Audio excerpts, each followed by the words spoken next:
Hey guys, today I want to talk a little bit about when we're feeling especially overwhelmed with certain things, especially when it comes to grief or, any kind of loss and the grief associated with it. And not just with physical death, but also with the death of something, the death of a relationship, the death of functional capacity, say with you or a loved one's illness or whatever's going on with them. Changes in personality, things like that, especially that come with dementia, for example. So today we're going to talk about that. This came from a question that was provided by one of my amazing, you got to forgive me, that's the washing machine going nuts. One of the amazing YouTube followers, and I just really appreciate always your comments, and they're so thoughtful and they're so real and they're so human, and so thank you so much. So I want to get into that today. My name is Abigail, here to normalize these conversations and education about death and dying so we die better at end of life. Let's get into it.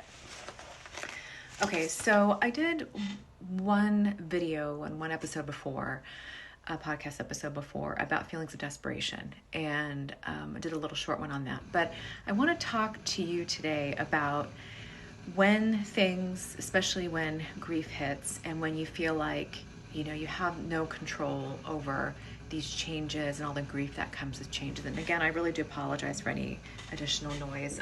My recording today had to kind of be a little makeshift, so we're working with what we have. So I'm going to go over just probably 6 main points. And I'll try to be brief because I know sometimes too, especially when you are really emotionally overloaded, attention span can be a little short. So I will try to go over quickly with those. Where I first want to start is whenever you have grief about something, it's because there's always love there.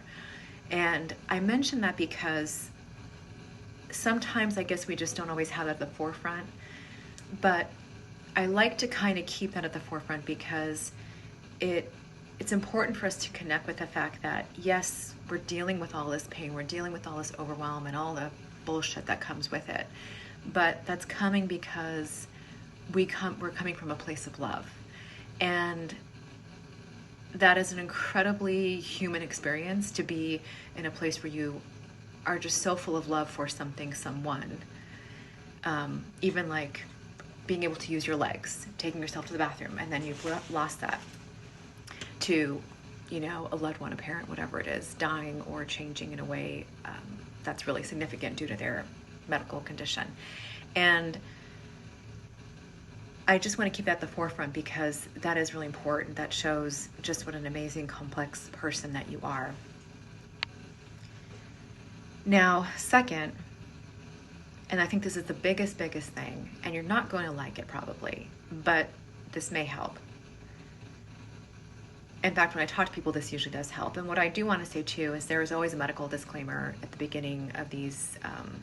I put them at the beginning of these videos, but they're also on all of my, pages that you go to. So on the YouTube description, on the podcast description, all that kind of stuff, for a reason, because your case is so individual. So you really need to be working with some kind of a professional, mental health professional, medical professional, to really learn how to work with your feelings. So with that being said, these are tips to do in addition and to hopefully work with them on that. But one of the most important things you really want to look at is trying to stop fighting the grief. When you're feeling so overwhelmed, our natural response, and it's a natural response, it's nothing wrong with you. Natural response is to just want to stop these bad feelings, to not want to have them all. It's too much. We don't want to deal with it anymore. And then rather, we're not even aware that sometimes we're actually even actively trying to manage them or get rid of them, but we are. It's just natural for us to just try to want to push them down or try to figure something out so that we can deal with these a little bit better and not have to feel the pain. And sometimes not fighting it is actually easier. So one tactic I saw, and I wish I could remember who I saw it from, but this was not my idea. This is something that I kind of did this sort of without really knowing it, but this person really put it in a good way, is to get on the floor and just get on the floor, like actual floor, like if you're home, and get your body on the floor so that you physically feel stabilized, from head to toe. And you let it wash over you. Let the emotions come, let it wash over you. And I personally, what I would do is I would time it. I would time it for 10 minutes, 20 minutes, whatever it is. And then, so that floor exercise was something that I heard from somebody else. If I can think of it, I'll add it on here whenever I do figure it out. But I used to do that in my height of my illness, towards the end, and I would start to do that. Now, I do want to say again, emotions can be very strong. Emotions can be very powerful, especially with the past of any kind of traumatic history. You really need to do this, and you really need to work with your emotions and learn how to work with your emotions with the help of a licensed professional. Okay, don't just start doing this on your own, because you may not know what can happen. It can be very overwhelming. But I put a timer on it. What I would do next, at the next 10 minutes, I would put equal amount of time. Secondly, after doing 10 minutes, just letting the emotions walk through, then I would take 10 minutes to really focus on my body on the ground and feeling supported. Okay, because this kind of goes into one of my other points, is that grief really draws you in your head, and our thinking and all of this, trying to fix it and trying to deal with it and trying to figure out how we're going to deal with it. It gets us all in our head. One of the nice things that you can do for your own well-being and health is just to get back into your body. So while you're there on the floor, you got the timer on. Focus on the fact that you're being supported physically. Focus on the support that you're feeling in your head, in your upper back, in your middle back, all up behind your arms, your bum, your legs, your feet. Focus on all of that. And sometimes what I used to do, and sometimes I do, is I would put my hands and my feet also on the floor, and while I'm on my back, and just feel that I have all of my kind of major points on my body being held and being supported. So you can do other things too to kind of get into your body in those 10 minutes. You can hold something that's cold, just to kind of get that focus out of your mind, and hold something that's cold. If you're sitting in a chair and you can't do much, then just put your feet on the ground and focus on the fact that your feet are on the ground. And if you really are limited with your physical being, if you can't, say go for a walk, move your body, do some little twists or little jumping around, whatever it is, because that's something else you can do to kind of move it back into your body. You can just do some deep breaths. And I know, it's like, oh, another person saying, take a deep breath. I'm not saying don't do anything special. Just focus on your breathing to get into your body. Focus on the feeling of your lips. Focus on the feeling of the breath going down. Picture it going down into your stomach. Picture it going down to your feet if you need to. Whatever it is. But getting into that physical part, taking 10 minutes or whatever time you spent allowing emotion to go through you, take another equal amount of time, maybe a little more, you might need it, to just get back into your body and really get there. As you get more and more into your healing phases, the other thing you can do in that kind of second part of your time is to imagine something that gives you a little bit more joy, that fills you up a little bit. But I'm not going to get into that right now. I used to do that when I was very sick. The point of all of this is, before I go into this more, is to really honor what your body's going through. And the fact, I'm taking a pause here, I'm kind of going a little bit off, but we covered both three things. Grief, if there's any grief, it means that it's love behind it. Don't fight it. And then secondly, a little pause here. You don't want to fight it. You want to really honor what you're going through. And the way to honor it is to pay attention to what's happening. Grief is not going to go away, and let's stop trying to pretend it's going to go away. You're going to integrate it into your life. Yes, with time it may seem different. I'm not going to say it seems less. I think it seems different. So you'll go maybe weeks without having a huge wave, maybe years down the line. But the point is, we're not going to try to get rid of it, because that's kind of unrealistic. We learn how to weave it into our lives. And it's different for every single person. And expect waves and all that kind of stuff. We talked about all that before. So fourth thing,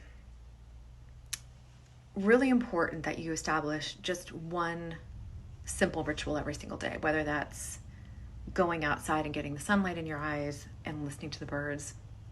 There's science behind that really does help you feel safe. When you hear birds chirping and stuff, that's actually a sign to help your body feel a little bit safe, because birds only chirp and sing when they feel safe. So your body, biologically automatically recognizes that. I personally love listening to birds. But, doing that, or making yourself a cup of coffee, having a daily ritual. And I'm talking just outside of maybe brushing your teeth. Maybe you haven't been able to brush your teeth, but maybe you start. Maybe that's your ritual, sure. But a daily ritual, what that's going to do is that's going to anchor your body into something that is going to start to feel like there's some safety here. And you need that. You need that when you're going through all this crap. You need some semblance of, ritual, regular, daily thing that you're going to do every day, hopefully around the same time, just to anchor and just to ground you. And that is really good for your nervous system. That's really good for it feeling a little bit safer, and for you just feeling like you're a little bit more grounded in the day. If you're talking about like a loved one who has died, this is my other point. It's okay to talk to them. And I know sometimes you may feel a little silly, and depending on whether it's your religion, your faith, your spirituality, you may have different feelings about this. But I just encourage you to try it out. I have my own beliefs. I'm not really religious, but I've always felt really spiritual. I always felt connected to this kind of other world. And also because I have seen what I've seen so many times in my professional career, particularly, in the medical career where it's, around death and dying, where I've just seen things so many times that it's just, for me, it's impossible to ignore. So for me, talking to a loved one who has died doesn't seem so weird. But if it seems a little weird to you, but if it may help you, just give it a shot. Okay. And lastly, get rid of the shoulds. There's no one way to go about your grief, go about your pain. There's no one right way. Now, what I do need to say, though, is if you're dealing with certain things like complex grief, you may not even know what that is. But, if it was particularly traumatic, if it was particularly difficult, like I said in the beginning, and like I said in my disclaimer, you really need to get medical professional help by a mental health professional, and or possibly also a medical professional. I don't want you to skimp on that. I don't think that you can deal with this all on your own. And if you're not in the financial situation to do it, there are tons of groups online. And maybe you're not a person to, connect with those groups, but I do want to encourage you just to maybe commit to yourself and your own well-being and give it maybe 3 shots. Try it once with one group, maybe once with another group, or a couple times with another group. Give it 3 at least good tries. It's going to feel weird. You're going to feel awkward. It's going to feel like, I'm just not a person to talk about this stuff. But maybe you're going to become a person that does. Just because you didn't identify with that before doesn't mean you can't change and get into a healthier version of yourself, because that's what it means. It means to get into a healthier version. So, just to summarize, when there's grief, that means there's always love behind it. Remember, like when I talk about anger, there's always something else behind it. When there's grief, there's always love behind it. Secondly, we're going to stop fighting the grief. You can try the floor exercise, followed by, same amount on a timer, followed by another timed increment of getting back into your body, doing something to get back into your body, whether that's walking, jumping around, shaking, rolling around, just feeling the floor behind your back, or feeling the ground on your feet, breathing, whatever it is. Creating a ritual to really anchor your day-to-day body and nervous system into something that is predictable, that really does help. Talking to your loved one that has died and removing all the shoulds.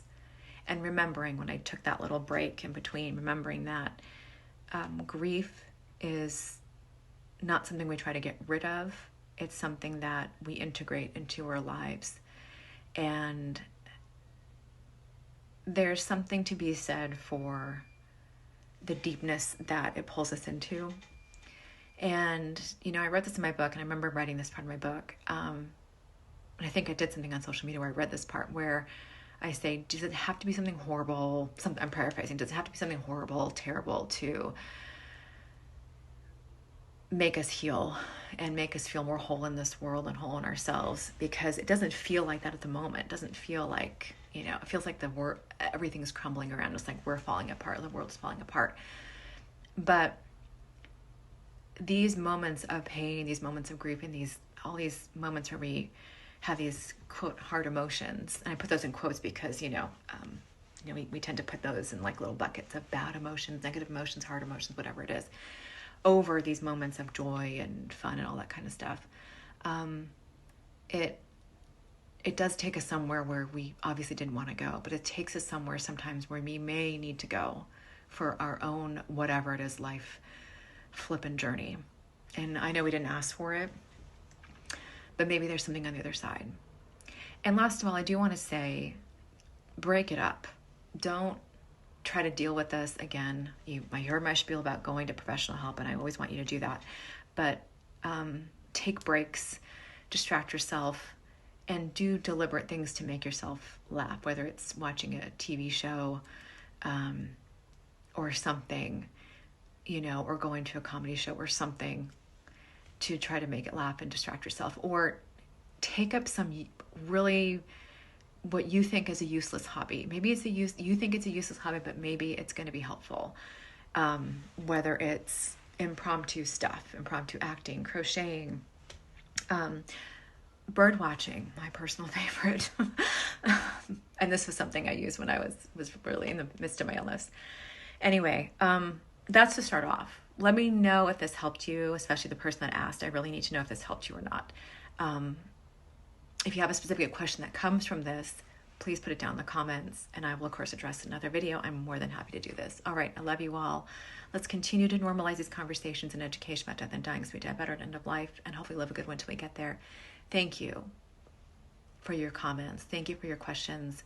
I just want to be here to help you and help myself as we go through this, because we're all learning this together. I was talking to my friend yesterday. I don't know who created this whole shit show, but sometimes it feels like a shit show. And yeah, whatever, what the fuck. Anyway, love you guys. Talk to you soon. Bye.